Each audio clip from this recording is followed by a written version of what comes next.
Adding and editing styles. iSpec has its own set of styles, but these can be overridden to create custom styles using the Style Manager.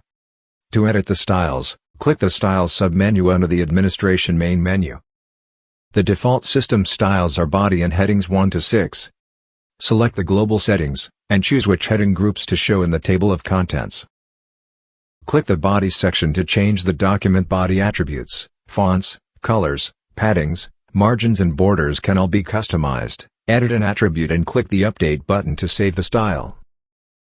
Repeat the process for the default heading styles.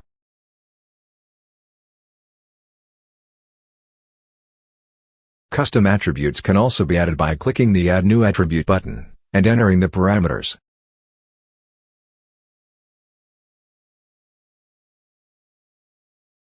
The table of contents heading styles can also be edited in a separate section, underneath the Editor Style Manager.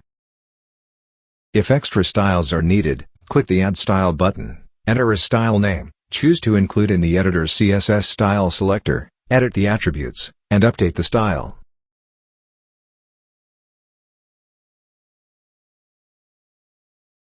The new styles are now applied to all previous and future documents, in both tenders and templates.